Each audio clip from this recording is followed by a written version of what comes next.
Hi, I'm Daniel Kwan. My turn. Oh. Hi, I'm Daniel Shiner. I'm Dev Patel. I'm Desdemona, and this is South by Southwest Humans.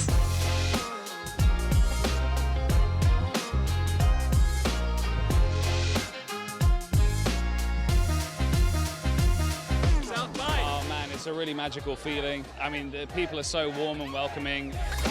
This is obviously a place where people come who really love movies. Movie enthusiasts. People that come to this film festival are genuine film lovers. So excited to see what people think. I'm so moved to be back. It holds a very special place in my heart. It's the perfect crowd and it's the most fun audience, and I'm so excited to be back. We've been coming to this festival for so many years. Which brings me back to AI. What?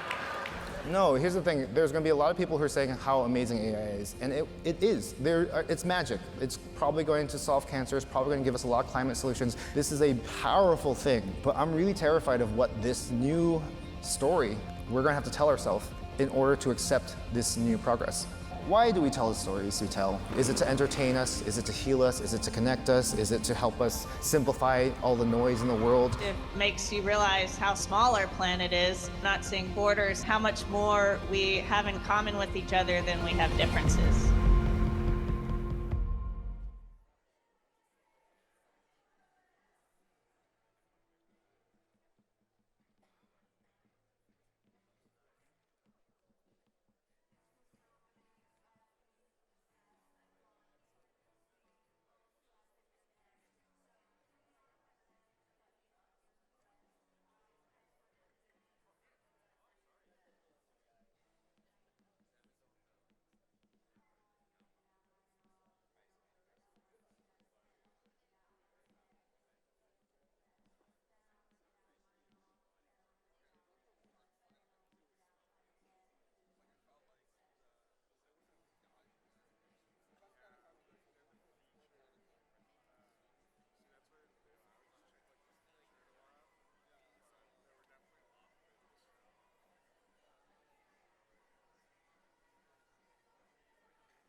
I was giving him that spot that father speak. Like, hey, when I was a kid, he's like, yeah, Dad, I know you didn't have hot water. You didn't, like, he was kind of mocking me in a sense. Hey, howdy folks, how y'all doing? My name is Adam Wode. I am a conference programming manager here with South by Southwest. I hope y'all are having a great time here in Austin for South by 2024.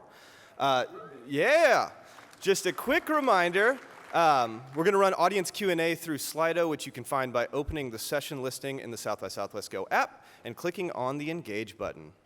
So today, we are thrilled to be joined by Dwayne Wade, an NBA legend not just defined by his prowess on the court, but also his remarkable impact off of it. We'll dive into his entrepreneurial ventures and uncover how this icon on the court has masterfully crafted a diversified empire in business. Joining him today in conversation, we have Tom Foster, the editor-in-large for Inc. So please join me in welcoming Dwayne and Tom to the South by Southwest stage.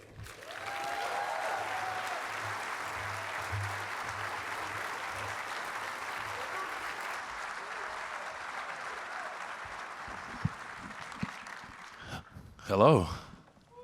How y'all doing? Is it early for y'all, or is it just early for me? Talk to me. There we go. All right, welcome everybody. I'm Tom. I guess we don't need to do a whole lot of intro. We just heard an intro, but I'm Tom from Inc. Business Media, publisher of Inc. Magazine and various other things about entrepreneurship. With me, I don't think he needs any introduction.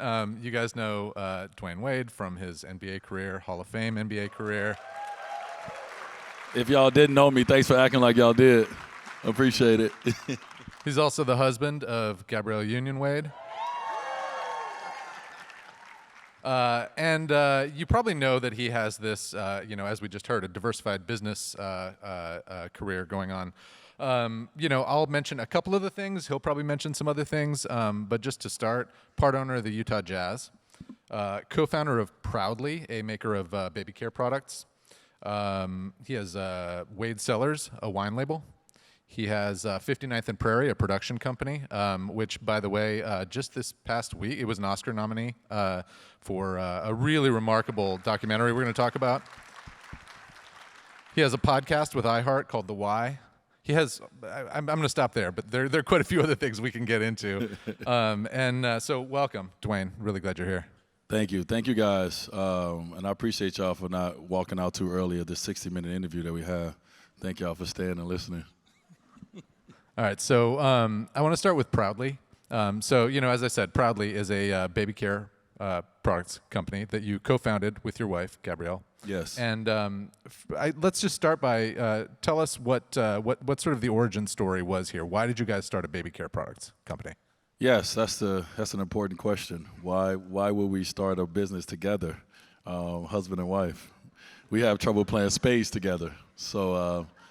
But in the midst of the pandemic that we all experienced, we had a lot of time to kind of sit and think about what it is we wanted to do. And in the midst of that, we had been blessed with our daughter Kavia James, who had just came into the world in 2019, end of 2018. And so in the midst of just being parents and trying to go out and find the things that, our daughter needed for her skin and for her hair and all the things, we just realized that we had about 18 different brands, on our counter. And even in the midst of those 18 different brands, we were still mixing stuff together, to try to have products that will work on our melanated baby. And so I think, most of the great things in the world, they come out of a need, right? Most of the things that we love in this world comes out of an actual need. And so this need to be able to have one brand that focused on the needs of melanated skin was not something that was in the marketplace. Surprisingly, with all the amazing brands that we have and all the, the heritage of these brands, it was not nothing that was specifically for melanated skin. And so the company started from that idea and out of a need from our daughter, Kavia James. Was there something that you had to do what did you have to change about the products to make them perform the way you wanted them to perform? I mean, was this, the reason I ask is, it's sort of shocking to me that something like that didn't exist. Yeah. And did it not exist for any technical reasons or because there's just sort of such an oversight in the market? I think now, as we look at now 2024, the percentage of, the world as we go forward, now we got I think 50.2% of our babies is, now a part of this melanated skin category. It wasn't that way. Minorities had a very small percentage of the world, and now it's, we're multiplying, we're growing. And so I'm thankful that, actually kind of thankful that it wasn't. It gave us something, to see if we can, set out and accomplish. But I think it's knowing that our skin is different, Tom. I didn't grow up knowing anything really. I just would put Vaseline on my face and in my hair and on my body because that's what my grandma, that's what they did. And, once you get older, you start growing, especially when you have kids, you get a little bit more okay, what's going on my baby skin? What's going on my baby hair? And so I guess some of the things that we deal with is, outside of acne, we deal with eczema, we deal with cradle cap, we deal with dry skin. Melanated skin is drier, it'd be drier than your skin, Tom. And so once we started doing the market research, then we started going out and seeing, okay, what are the things that are needed to be able to help our skin be healthy? What is needed for our hair? And just an example, as a dad, I have no idea what I'm doing, right? I don't know what I'm doing when it's just me and Kavia. I'm sitting there, and I'm like, okay, I got to wash your hair. I don't know what to do. So I'm just going to grab anything normally, right, to just put in your hair. But going through this process, I learned where heavy conditioner goes and where medium conditioner goes, and understanding that all hair is not made equally, even on one set of head. Right, my daughter may need heavy hair, she may need mild hair because she has coil and curls, or she had curls and waves. And so really just educating ourselves on the market and on ourselves, things that we didn't know even growing up. So since you've had, so you got into Target stores very quickly. The company is growing. Have you uncovered in that process other opportunities that sort of faced a similar gap in the market? I think within our own brand, we started off with diapers, right? We started okay, we want to create diapers, we want to create, these lotions, these oils, and I think from there, the marketplace told us what we needed to focus on first. And so, we have some of our best products is, one of our best products is the all over balm that we have in our brand, which won some awards already. But also too, in the midst of that, we started a hair care line, and like we're a new brand. Which when you got a new brand and you're trying to put all these products out, and you're trying to be in obviously Targets and all these different places, it could be very confusing. But we try to listen to the feedback that was given to us. So I think in our own brand, we found out where we need to focus. Where we really need to focus this abilities that we have to go out and make sure that we're bringing this to the market. And people was telling us, hey, we need this, we need that. Our babies need hair, we need better conditioning, we need better shampoo, we need these things. And so we try to focus on, where the audience is telling us to go. You're talking about as a father learning to, in this process, like how to wash hair, how to use this product. Has this process opened your eyes to sort of new elements of being a father that you hadn't sort of realized before? Because you've been a father for a while. Yeah, I got a 22-year-old son. I've been a father for my whole life. So what have you learned more recently now in this Proudly experience? I didn't know what the hell I was doing. But like most parents, we learn. I guess the biggest thing is what I've continued to learn as a parent is it's not, there's no blueprint, there's no one way. I think it is like when we have one kid, we just like, all right, we're just gonna do that for the second and third, fourth, however many you have. But one thing I'm learning as a parent is definitely not one way to be. And what I taught Zaire, what I thought I taught Zaire, it doesn't work for Zaya, it doesn't work for Xavier, it doesn't work for Kavia. And so I think I've learned, that I don't know everything. You're a role model though. Like you're a man that a lot of people look up to, a lot of men look up to. Does this process of putting a product in the market, that a baby care product, and putting yourself out there as a father in a sort of a commercial way, does that change how you think of yourself as a role model, as a father? No, I feel like dads, like we here too. Like we give our mothers all the love and respect that they need and deserve, for sure. But like dads, we here too. You know what I mean? And also too, we don't want to, as a father, and this is one thing that if I bring anything to the Proudly brand, I'm like, yo, can you make this easy for dads? Like, let's make sure we break the steps down, because that moment when you have to watch your daughter, or you have to watch your son, or you have to watch your child, you want to show up.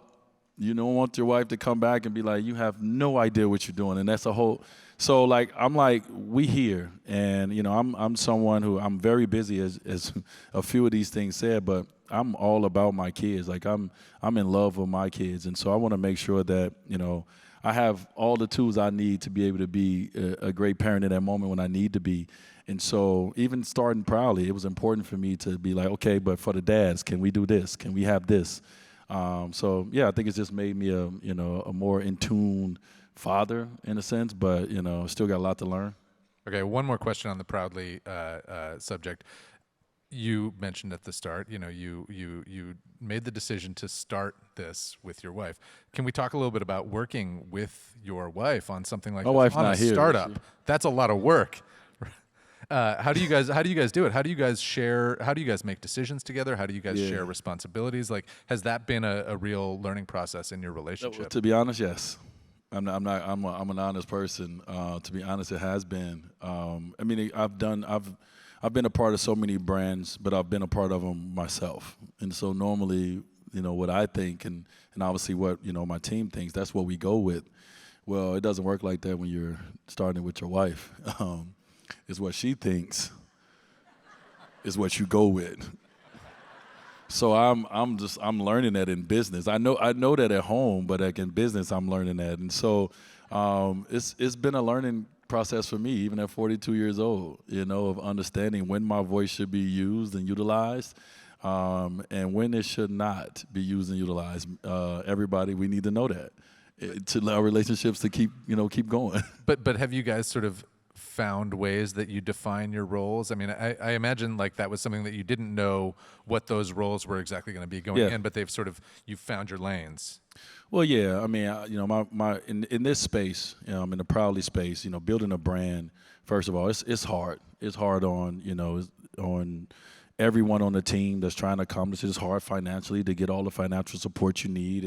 It's hard in a lot of different areas. But the one thing you have to have is communication. And so it's been communicated with me that my wife leads and I follow. I hope she's watching, right?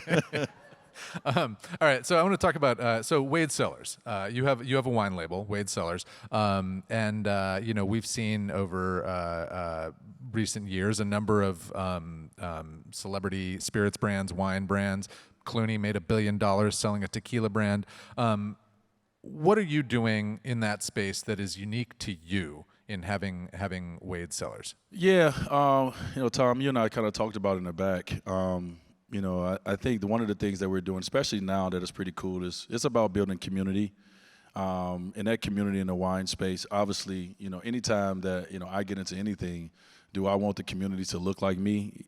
Of course, because, I understand, the things that was not, put out there as things that, our community can be a part of, are a part of, et cetera. And so that's definitely a huge part of it, is to make sure that the exposure is there for the Black community, but also, too, is the wine community in itself. And so we have a series of wine dinners that we do around the world called When We Gather.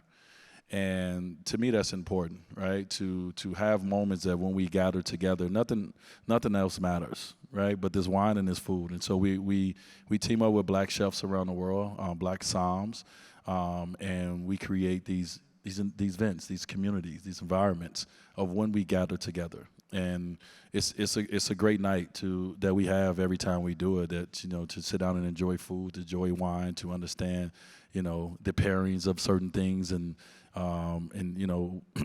find out things that you like that you didn't know you liked, and all these different things. And so when we gather, is something that we've kind of taken on our own and say, hey, we're going to take this everywhere. We're going to take this internationally as well, and we're going to do these curated wine dinners and build this community of wine lovers and food lovers and lovers of arts and all the things.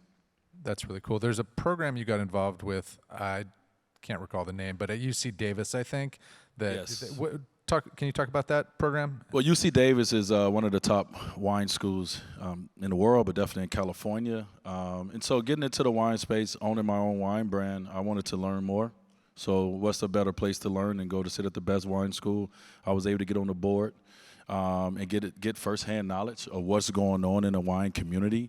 But also, too, trying to create a program. One of the programs that I was able to create was actually bringing minorities to UC Davis and taking us through a program of the wine process, of learning everything it is about wine in a few days. I think it's a 3-day program that we have. And, it's great to bring people that want to know about the industry, that's in the industry, that may not know all the intricate details and how, wine is made and how this community is built. And so, that's what we started with UC Davis. That's really cool. Okay, so 59th and Prairie is your production company. You've done a number of different projects. There's one in particular I want to talk about for a second. Has everybody here, or have folks here seen the documentary, The Barber of Little Rock? Has anybody watched this? A few people? Watch it. Go watch it. So it was nominated for an Oscar, and really remarkable. Let's start with, can you just kind of give the audience a quick overview of what Barber of Little Rock is about? Yes. So I have a production company called 59th and Prairie. 59th and Prairie is a street that I grew up on in Chicago, Illinois. Yeah, on the low end, yeah. And so, I want to represent that community. And in doing that, there's different ways to do that. But one way to do it is the story that we got behind is called Barber of Little Rock. It's a guy named Arlo Washington, who the story follows. And it's a short documentary. And it follows Arlo. Arlo started off as a barber, right? He started off as a barber. And anybody know anything about the communities that we come from, the barber shop is like a place of like, you know, that's a place where you kind of go and do all your outlet, everything. It's a place of trust. And so Arlo, being a barber, understood what that did for him. And he created a program for actually barbers first. And so he was able to put 1,500 individuals in the community of Little Rock through barber school to help provide jobs and provide opportunities for them. And in the midst of that, you know, a lot of people will still come to Arlo because their gas was off. They needed money for food, you know, and all these things. And so in this community of Little Rock, was no banks in a 10-mile radius, you know. And we know in a lot of our communities that, you know, are poor communities, there are no banking there for us. And so Arlo started a nonprofit loan bank called People's Trust. And in the midst of that, you know, we follow this documentary, and it kind of shows what this is and how this helps this community, how this one bank in this 10-mile radius has helped, you know, individuals that, you know, come to them with small business ideas, right, to help their ideas to be able to find money to be able to do that, because a lot of people can't go to banks and get money from the banks to be able to start this or have these ideas. And so Arlo is someone who's really focused on what we say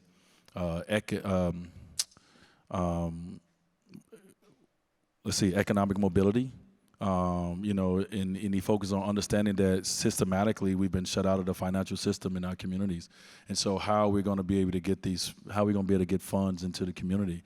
And so that's what the documentary follows. I'm sorry, I gave y'all a long answer. It follows the journey of Arlo, Washington, and the community of Little Rock. It's really fascinating. I really encourage everybody to go watch it. And it's one of these things, this issue, like that we all sort of, I think, understand directionally that this exists, but there are some stats that come out in the movie that when you hear them, it's shocking. So one of them that struck me was, let's see if I get this right, the average household wealth of white families in this country is 7 times that of the average household wealth of black families in this country.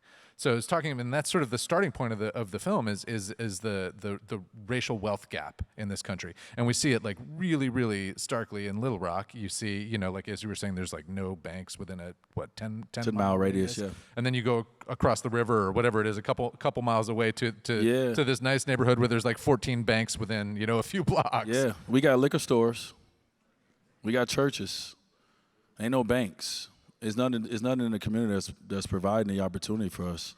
And so, yes, this racial wealth gap that, you know, obviously which we follow and talk about. Like sometimes we speak on it and people is like, oh, okay. But sometimes you got to see it. And I think, you know, everyone who was able to follow the Barber of Little Rock, obviously getting nominated for an Oscar was because, you know, this story was very, you know, once people saw it, it hit the heartstrings. Now it's about, okay, how are we going to continue what do we do? Right? And not just talk about it, you know, what's next. And Arlo has a lot of ideas and different things that he want to provide and want to do. And, you know, I hope that we could take something that is on screen and hopefully build it off screen and make something for our communities. Well, so that's exactly my question is, so, you know, you get involved, you produce this film and, you know, help it be seen by more people and create awareness of these issues and awareness of somebody like Arlo and the work he's doing. But what does that make you think about what you might do in getting involved in those kinds of things? I mean, is this something that you want to figure out, you know, as a person with a growing entrepreneurial empire? What can you do? Yeah, I mean, you know, like as we talked about in the back, Arlo and I started having the early conversations of how do we duplicate this? You know, I think the one thing is, you know, every kid, when I grew up, it was, you know, you get basketball, you get football, you get maybe a rap career. It's only a few things that it's provided for us that we feel like we can do and we can become. But what Arlo is doing, it allows for the community to feel like they can do more and can become more, right? By understanding and knowing that the funds are there, that the support is there, that it's a system that's there to provide you with the help you need to be able to accomplish these dreams that you have, to build something. They talk about in the doc, you know, we don't own anything. Our parents don't own anything. Our grandparents don't own anything. And so, I think that's something that's important when I think about kids in the community. Yes, we're going to look at the Dwayne Wades, the LeBron James. You're going to look at those guys and dream to be that. But everyone is not going to do that. I tell my son, there's only 400 players in the NBA, 400 plus. That's not going to happen for everyone. And so what other opportunities can we provide in communities that give kids an opportunity to see something, to say, I can do that and I could become that. And Arlo is someone that I look at as duplicate. You could become that. We could become this. And so, hopefully we can, get the support we need. The amazing thing, too, one of the many amazing things about it that struck me is I think I said the average loans that this institution that Arlo created for businesses, the average loan size $5,000. For individuals, the average loan size $1,000, and 95% of those loans are paid off in time. So these are this isn't even talking about getting everybody home ownership and creating generational wealth. This is talking about just getting people in the game, right? Yeah, getting some people by. It's so many different ways and reasons why this was created. Obviously we talk about the businesses, but some of it was created just to pay light bills, just to be able to get you by. And so, that's the community that I grew up in. I'm sure I can't see everybody in here, but I've heard a couple. Like I said, the South Side. This is something common, right, in our communities, and we don't want it to be common for our kids forever. As parents, you try to tell your kids as much as you can that there's no boundaries on their future, but it is. In our community, it's a lot of boundaries, on your future. A lot of things that are set to derail you. And so, what we wanted to do with our production company is, one, we wanted to be able to tell these stories. We want to highlight these stories, give these stories platforms, and we also want to engage, other stories as well. We want to engage the innovative storytellers, at the same time. And so, I didn't start this production company to win Oscars, even though those things is great to be able to get money provided or get nominated. But I did start it to be able to tell these stories that are not being told. There's another scene in that documentary, Barbara of Little Rock, where we were talking about this backstage too. There's these two guys. So they're in the barber school, not the bank in this scene. And Arlo, the main character, asks these two, I guess, students in the barber school to stand up and look at each other, and they get inches from each other and look at each other in the eyes and just stand there for I don't know what a couple of minutes. Like 2 minutes. And they and the one guy, I think both of them. Just break down afterwards, because he's in the background saying just see each other, just look into each other's eyes, just see each other. Yeah. And it struck me as just an incredibly powerful moment of these guys having license to be vulnerable, right? Yeah, he provided a safe space to be vulnerable. And I think that's one of the things that the barbershop provides in our community, is provides that safe space that, once again, that people's trust. But he provided in that moment a safe space to be vulnerable. And I don't know if you ever done it. I don't know if anybody ever done it, but it's hard to look at somebody in the eye for 2 minutes straight, this close. If it's not, your loved one that that you're intimate with, it's hard to look at someone that close. And so, two individual men that know each other but don't know each other, to be that close to each other. It's so much that they've seen in the other, and you saw them break down, you saw them cry. I thought it was a very powerful moment in the documentary, definitely. So it's an interesting seg, I think. So you have this podcast with iHeart called The Why, and it's conversations with I'll let you tell it, but conversations with people you admire, trying to get to what? Yeah. I just started. I'm on my probably 9 episodes in. I've had conversations, obviously, with athletes like Carmelo, Chris Paul, Lindsey Vonn, but I've had conversations with musicians, Rick Ross, Pat Riley. I just did one with Donatella Versace the other day, which is going to be pretty cool. It comes out in a week or so, next week, and so forth and so on. And so, really, for me, I love having conversations, and I think for the audience that that I have, and the audience that's listening. As I said, I want to sit down and I want to find a way that, they can take something that's actionable away from these conversations of people who are successful in their own right.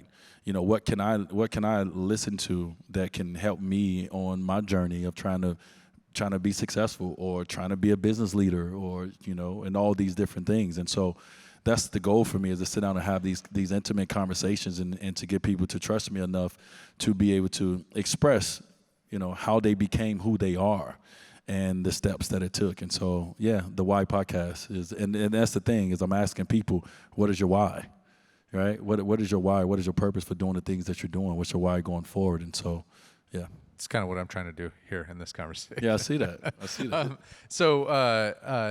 I was listening to the Why, and one of the episodes I was listening to was Rick Ross, and there was a part of that conversation where you ask him, you say like, Rick, you move a certain way, you have a certain kind of swagger. Like, where does that come from?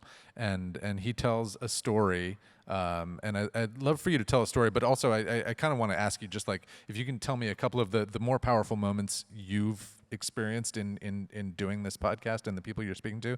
But let's start with that Rick Ross moment. Yeah, I think what's cool about that one, and the reason you brought it up, was because Rick Ross is a character that Rick Ross, he's portrayed as Rick Ross. That's not his real name. That's not his government name. This is a stage name that he has, and so it's a certain image that Rick Ross has. And I was trying to get to the person, right? The person that before he became Ross, like, how did you become this person?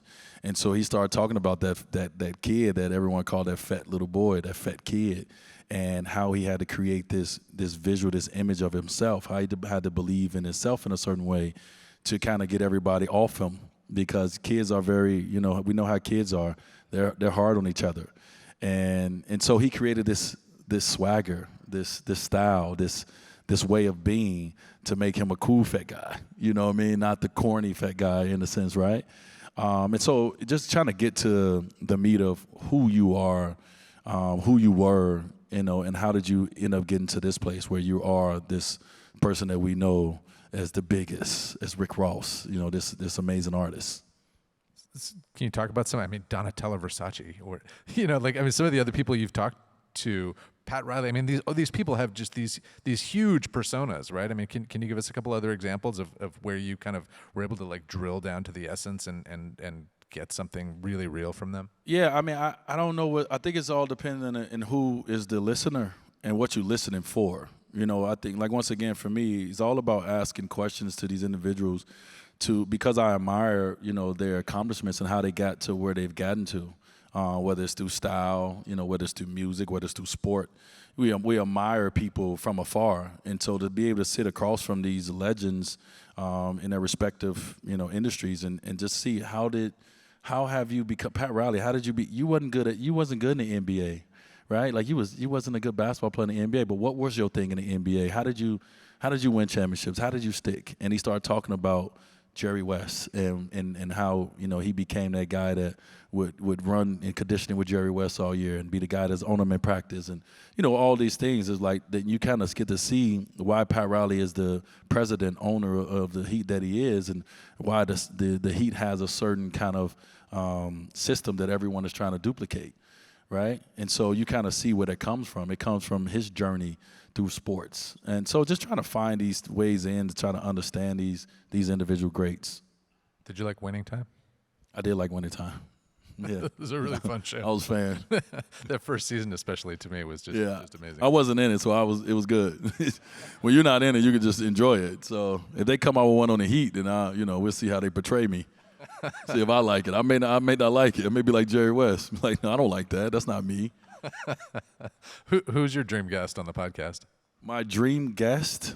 I don't know if I have a dream guest yet. I just want to sit across from people who want to be expressive, who want to, be able to, help someone that's in need of, the message that they have inside of them.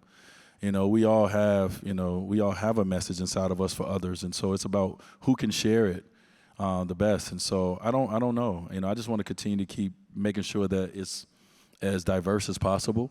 I want all kind of conversations, on my podcast, and not just one. Like, I know I can interview sports guys because we have so much in common, but I want to sit across from people that I don't have anything in common with. I want to sit across from Tom and find out that, you live in Phoenix and your community that you grew up in, and how does it similar or different from mine.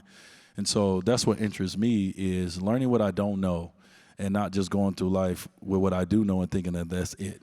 I'm lucky. I'm one of the lucky ones that's able to travel around the world and have business all around the world. And so I deal with people from all shapes and shades and sizes. And, I deal with them the same way. I deal with people how they deal with me. And so everyone doesn't do that because of, things that we've been told or communities that we've been a part of. And I understand reasons for it, but, also I'm the kind of person, I want to go get my own answers. And so a podcast allows you to get your own answers and your own information. So, all right, so we've talked about wine, we've talked about baby care products, we've talked about entertainment production company, we've talked about podcasting, talking about a whole bunch of different things, basketball. We haven't really talked a lot about basketball, but I guess we're not really here to talk about basketball. But what ties all these things together? What's your why? I guess that as you start all these things, what are you trying to create in the big picture? I think it's what we talked about. I'm trying to find community. I think we all are. I think we all are trying to find something or like someone. Like I always say, like to play sports is great, but it's to play and to win and be a part of team is to be a part of something that's bigger than you. That's the dream. Doing something as an individual feels great, but when you have a kid, you find more purpose, right? You find your why. And so for me, the biggest thing is all these different avenues that I'm a part of. It's just trying to find different communities to be a part of. And even being here on this stage, I was brought down here by the Porsche family. I wanted to be a part of that community. You know what I mean? Like, because when I see Porsche, I see freedom. That's what I think of. I think of dropping that top, getting on that highway and just, I see freedom. And so I want to be a part of freedom. I want to see what that looks like. And so I want to be a part of this brand. And so I think for me, it's just finding community. And that's why people pledge when they're in college, because they want to be a part of community. And so that's what it is, the wine community, the car community, the storytelling community.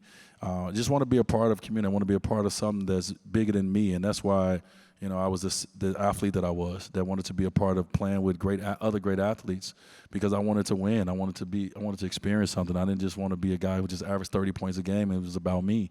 I wanted to be a part of something bigger, because your life feel a little bit more complete, when it's bigger than just you. It's kind of a cool way to think about being a basketball star, right? Like, I mean, you are for the community, for the city of Miami. You were this like rallying point for the community, right? Like you're like a figure that brings people together. And Yes. did you think about yourself and like a certain kind of responsibility that you held during your playing career as that kind of a like community like magnet? Yeah, I mean, I knew in the Miami community, even though right now, I'm retired for 5 years, but I knew I was a stakeholder in that community. I knew I was a trusted voice and a trusted face in that community. And that's just not on the court every night. That's when the shooting happened in Parkland, and I go up to Parkland and I can go and sit and talk to the kids, because I am a stakeholder in this community. I care about, this community. And so I definitely felt that on the basketball court. I didn't make my career about me. If I did, I don't sit down with LeBron and say, hey, come and play in Miami with me and take over all the shine, you know what I mean, and get the MVP awards and all those things. I try to go get it on my own. But I understand, to accomplish the things that I want to accomplish, this is how I wanted to feel. I wanted to feel like family. All the things that I'm associated with, it has to have a certain feeling to it, and certain kind of, qualities to it. And so 1,000%. Yeah, that's cool. It's a good seg to, I'm curious how your sort of leadership on the court, on the team, has translated into your thinking about being a leader, a business leader, a different kind of leader as you've transitioned into this part of your career. Have there been parallels, or have you had to sort of like think about leadership in a new way in this part of your life? I mean, it's definitely parallels, and it's definitely new ways to think about it, right? I think for me, the first thing I think about is, as a leader, is you got to know what your talents are. I think that's important. What your talents are? What your talents are, what your strengths are. I think that's very important as a leader, to know what your individual, personal talents and strengths are. So then you know what's needed around you, right? Like as a basketball player, I knew what my talents and my strength was, so then I know what's needed around me, okay? I know I need a center to do this because I'm a great passer. I know I need a shooter to do this because I'm not a great, whatever those things are. And so first and foremost, I think you need to know what your talents and strengths are. I think you have to be the hardest worker. I believe in that. And however that looks, it looks, but I feel like, you know, leading by example for me is a very important way to lead. And you know, you got to know what you got to have. Like for me in business, I think where I've made some mistakes at is maybe being too quiet at times, maybe not allowing my voice to be heard on certain things. Like to be a leader, you have to lead. And you know, if you're gonna have some soldiers that's gonna follow you, they're gonna follow you because you're a great leader, not because, you know, you're a cool guy. And so it's been times where I've been too quiet on issues, or I've been too quiet in moments, and I may have let my team down by not being the leader that I need to be because I'm worried about self. And I'm focused on my emotions, and I'm not putting myself into the team. And so I think that's something that's very important when it comes to leadership. So is there a place I can go, or not that I can necessarily, but that one can go in LA, I guess, where there is an office that is, you know, your team of people that run your business? Like, do you have, is there a single organization that sort of ties this all together that you've built? Building. I would say my team is in different places. I have an office, but no one is there unless I go there and call for a meeting. You know, my team, you know, I'm with different teams. You know, I started off as a basketball player. I started off with CAA agency, which I have my own team within that agency. But then from there, I have other teams, right? To be able to be part owners of sports teams, I have to have a certain group of team. To be able to own a wine brand, I have to have a certain team. So I got different teams that spread it out in different places. But the biggest thing, and we all know this, which is the hardest thing to do, but the easiest thing to say do, is communication. And I think the one thing that I've learned in this side of it is the communication is even more important than even on the basketball floor. You know, communication is important on the basketball floor, but I can show you by my work more so than anything. I can show you by my efforts and how hard I run back on defense, how hard I'm playing on defense, how, you know, what am I doing at practice. But here, you got to communicate because everyone is everywhere. And it's multiple businesses that I'm a part of. I'm not just doing one thing. And so communication is probably is going to be your greatest asset when it comes to leadership and when it comes to business, obviously. Relationships. What's your routine like now? I mean, I'm trying What's to that? What's your routine like? I'm trying to imagine having that many businesses going, and just sort of knowing how much I get blown up with the couple things I have going on, and how hard it is to keep those balls in the air. How do you do it? Like, can we just get down to like tactics? How do you like literally, like, I mean, are you up at 4 a.m. and and just working 16 hours a day, like answering emails, or like what do you do?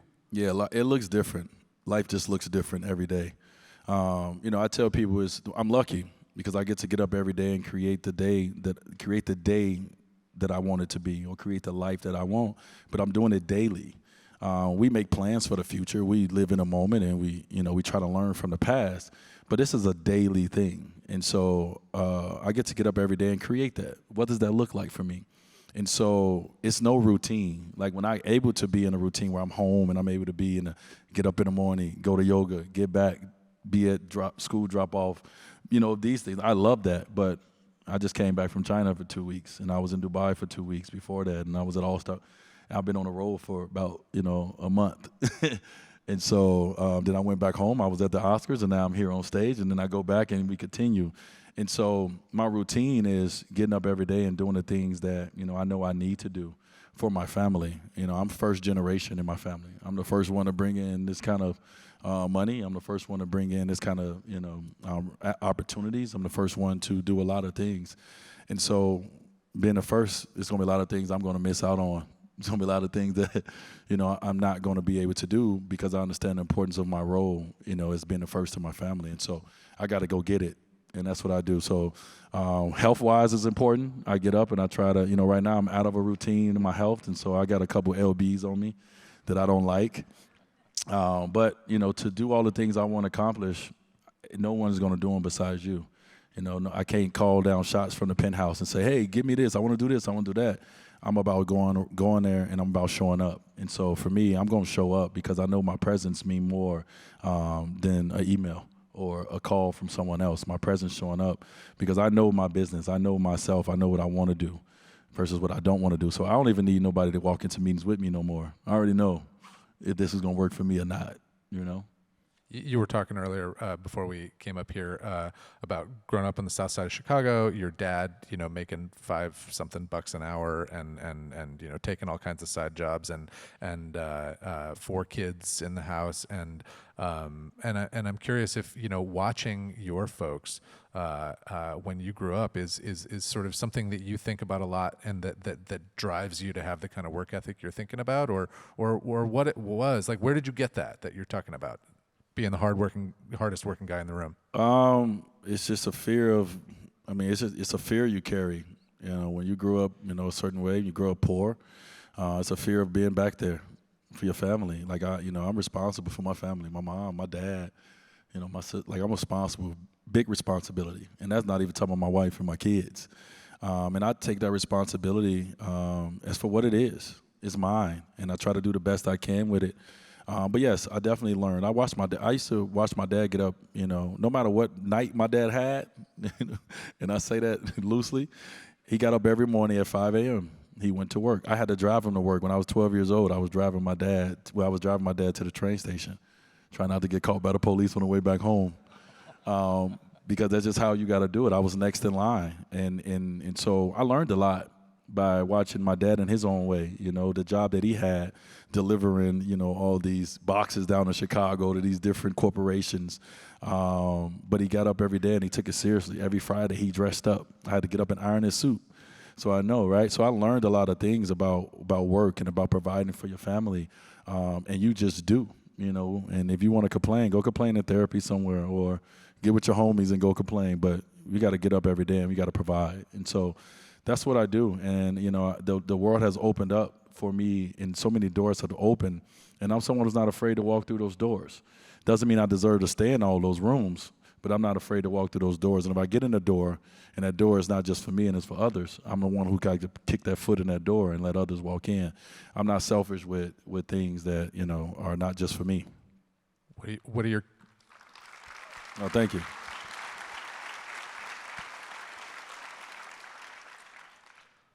Your kids are growing up in different circumstances. What do you say to them to get them to understand, or did they just roll their eyes, or like what? Good luck.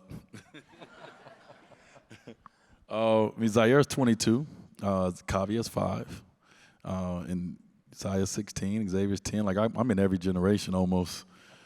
Some of the stuff is like same stuff. I'm like, wait, we still doing this? But really just raising them where they at and where we at that time, and Kavia's life is way different than Zaire's life. I had Zaire, I was in college hustling, trying to make something of myself. I had to take Zaire to the gym with me at midnight. So that was my parenting duties, was you got Zaire today, but I'm trying to get some extra work in, so he had to go to the gym with me, right? Kavia don't have to do that. Kavia has 2 parents who have careers and lives and, make a very good living, and her journey is different, but doesn't mean her journey won't be complicated and hard in her own way. And so just really understanding for me, like my job is to make sure that I can help my kids get to leading their life as soon as possible. I have too many to want to lead their lives for too long. And so my job is to try to raise them to be able to lead their life as soon as possible. My 16-year-old, she's off. She's off leading her life from school to, business and all the things she do. She's the leader on the email. She's the one that's setting the calls. And so my job is to help them learn how to lead their life as soon as possible, because that's what they're going to have to do. They're going to have to know how to lead their own individual lives before you add anybody to that, any partner or any kids. You got to know how to lead your own first. I have a couple other questions for you. We're going to open it up to audience questions in a little bit. There's on the app you can ask questions, and I think there are already some questions coming in. But somebody asked me, I've been on Shark Tank. I haven't. What's that? Somebody asked me as I've been on Shark Tank. Let's get to that one in a minute. And you can vote up the questions, and so if you want to see something asked, please get on there. But first, 1 or 2 other things. Do you have a role model in business that you sort of look to and kind of want to learn from and maybe emulate? Yeah, I have a few. I think one of my first ones, that I talk about him a lot, is Magic Johnson. And I think the reason I looked at Magic, one, was because of being a former athlete and one of the greatest players ever played, but has really turned his business portfolio upside down. and it's amazing to see. And so if you look at some of the things I'm doing, I'm following suit of a lot of guys. Like, you know, even with Jordan, I have my own shoe brand. I'm following suit of a lot of guys. So the blueprint is laid too, and you want to make sure you follow the blueprint that was laid. And so I'm doing some of those things, but I would say, you know, Magic, Shaq is one of those guys as well for me as a former teammate. But look at him. Look how he's taken the brand of Shaq and it's made it an empire. And not just for him, obviously, right? And so I look at all these individuals before me and I say, okay, all right, I see what you're doing, and how can I add that ingredients to what I want to do? Does it fit? And if it fits, you know, I try to follow the mold. That's cool. 10 years, 20 years from now, let's look, you know, you choose how many. I'll be in my 50s. I don't want to. But what does this thing look like? You're building this thing. You keep adding to it. Yeah. What do you envision? Where's it going? My family. You know, this is for my family. You know, right now I'm in business meetings. Like I said, I just got back from China, and I have business meetings in China. My son Zaire is sitting right there. This is our brand. This is your brand. You need to know how. You need to know how it works, because this is yours. You will take this over. At some point, I'm gonna be off. I'm gonna be chilling. At some point, I got to. And you know, I want to set businesses, and in my family, we want to set businesses that our kids want to be a part of. I think, you know, one of the things in our community, Tom, that, you know, that we're told is you got to go get it on your own. And so my son has the same mentality as, yeah, my dad did that, but I got to go get it on my own. Well, you don't have to go get it on your own. You can bring your own to it. And I think, you know, that's not something that's really common in our community, because it's not a lot of generational wealth. It's not a lot of generational opportunities. And so I'm trying to provide generational opportunities. And that's why I'm off doing all these businesses. I won't see half of the money that I'm investing. Most of the stuff I'm investing in, I probably won't see it. And it's not just for me. It's for my family. It's for the future. And so I want to build businesses that my kids want to take over and want to lead and want to continue to keep building out. All right, it's not at the top of the list, but you did mention the Shark Tank question. Somebody asked, can you see yourself being a shark on Shark Tank? I think the question was. I've never thought about it. Could you see yourself being a shark on I don't know. I mean, I think I don't know if my business portfolio is that extensive yet. But I don't know. I never thought about it. Good question. They never asked me, so. And Mark Cuban's on the show because they never asked me, you know, that Dallas, Miami. I think he's quitting, though, isn't he? Yeah, I may get a call then. Slide in there. Yeah, I may get a slide. You know, they wouldn't call me while Mark Cuban was on the show. We just started speaking recently, so. All right, you want to start at the top of the list here? Why don't we trade off? I'll read the first one, and then you can take the next one. First one says, what kinds of other impactful messages are you looking to promote in future productions with your company? Is that you think that's talking about my 59th and Prairie? I think the production company. Yeah. Yeah. I mean, I think it's in the question is what's impactful. That's the stories that we are looking for. You know, we talked about Barb of Little Rock, but also too, we just got done with Netflix. We just got done doing a documentary called Dads. As well, it's impactful in the community in the community that we are part of, in the LGBT community. It was impactful to see dads that all go on this fishing trip, all find a community to be able to talk about things that everybody don't want to talk about, you know, in this world. And so I want to keep finding the stories that are impactful, the ones that, you know, most people don't want to attach themselves to, and I want to attach myself to it. Because there's so many different communities out here, and there's so many different voices that needs to be heard. And I've always been a person that's tried to be the voice for the voiceless, because I understand that I have this, and this right here is a very powerful instrument in the world. It's called a microphone. And so I try to use my microphone a lot of spaces for the voiceless, and so that would be something. All right, your turn. Next one. Choose one, whichever you like. After you retire from basketball, what do you miss the most? I mean, that salary was great. I can't even hold you. That's what we're really working on here, isn't it? That was amazing. I tell people from a basketball player standpoint, what I miss is, you know, I miss those moments of having that ball in my hand, and it's a few seconds left on the clock. I talk about it. I think it might come out today on my podcast. I got a lot of stories I talk about, but I talk about it's nothing like being at the top of the key with 10 seconds and it's counting down, and you at Madison Square Garden. You're on one of the biggest stages in the world, and everything is controlled by you. So I miss the control of, of showing up in that moment, right? Having that ball and the clock is winding down and it's 5, 4, 3. And I get to control everyone. I get to control your night. If I make this shot, if you're a Heat fan, you're going to have a hell of a night. If I miss this shot and you're a Heat fan, that beer ain't going to taste as good. You're going to be pissed. But, one thing I do miss is I miss having the ability to be able to be under control and be in control in chaotic situations. And that's a talent. And to be in chaos and to be in control of it is a talent. And I miss that. And I used to have that in sport where I control it and where everything is going wild. You got 20,000 booing you, whatever the case may be. And I'm smiling on the inside because my temperature is low, my heart rate is low, because I've been here before in my mind over and over again. So I miss that. It's a lot of things to miss when it comes to it, but probably my teammates is probably the most important thing. The bus rides, the plane rides, the card games, the shit talking. I don't get to talk shit no more. You know what I mean? If I go off for 20 and a quarter, you know what I get to say to somebody? Now, what am I talking? I'm going to reach out to the Pampers brand and be like, yo, Prowley's coming for you. Like, what am I doing? Like, yes, you know what I mean? Yes, you were going to do that. Right, that's what I'm going to do. I'm going to go on Twitter and say, yo, all these wine brands, I can't. So I miss the ability of being able to, how many kids is in here? I miss that ability to be able to put it on somebody, and be able to let them know I'm doing it. All right, we're all here to see Dwayne go after Pampers. It's gonna happen. Pampers, we coming. Pampers been around for 100,000 years. They ain't worried about us.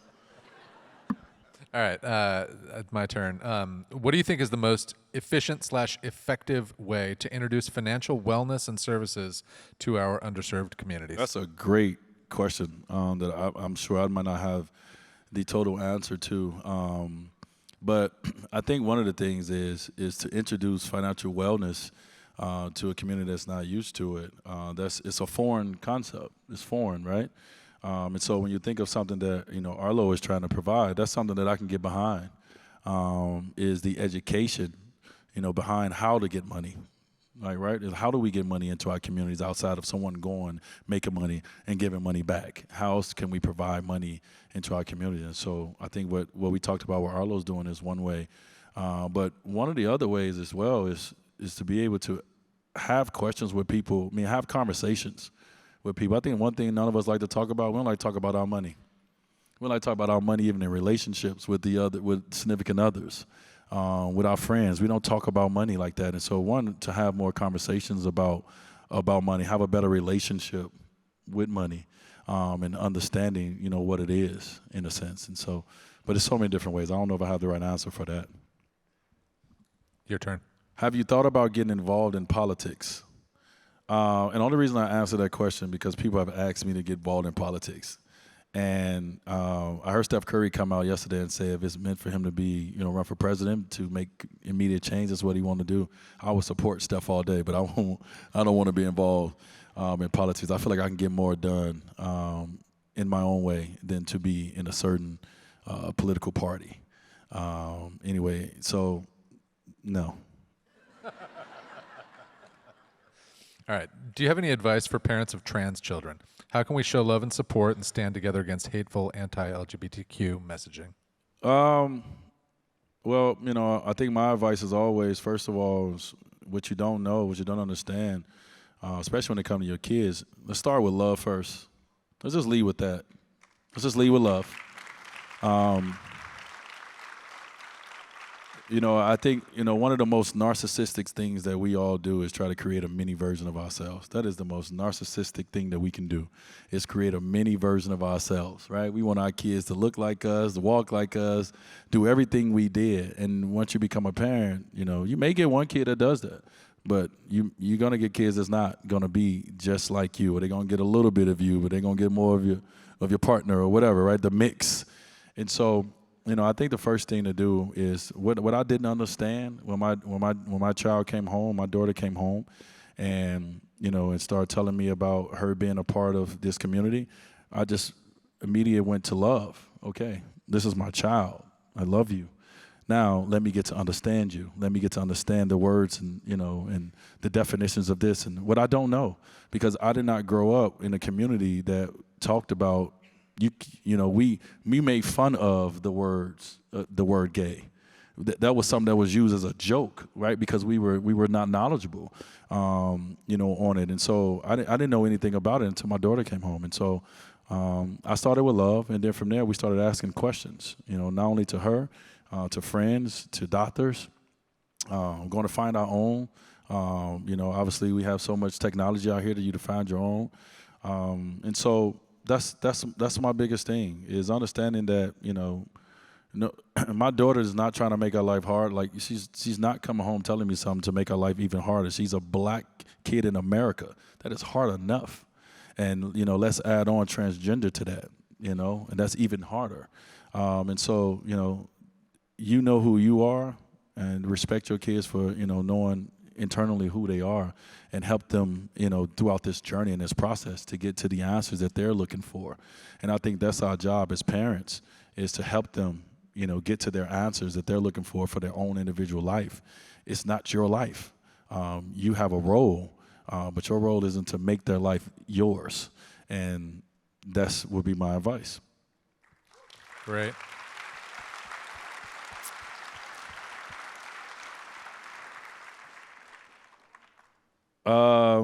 Let's go with, okay, there's a little buzz about Austin becoming a WNBA expansion team city. Any suggestions on getting the community here to drive that effort? Well, I'm a part of a WNBA team in Chicago Sky. I'm an investor into that team, and thank you.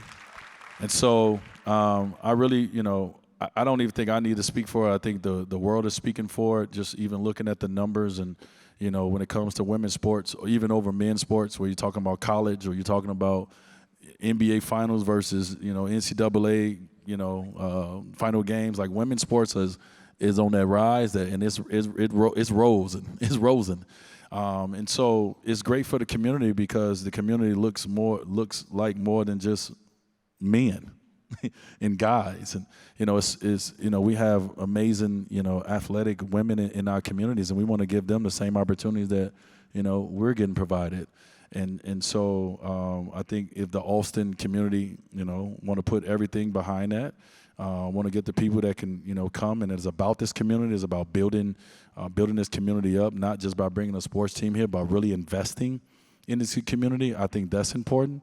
You want to be able to provide jobs and provide opportunities here, but I think it'll be great. I hope we have a WNBA team just as well as we want an NBA team all around the world. We need WNBA teams everywhere as well, because if you're looking at it, it's good for the brand, it's good for the kids, it's good for our future, that everyone has a place that they look at and can see themselves at, and I think that's what's important.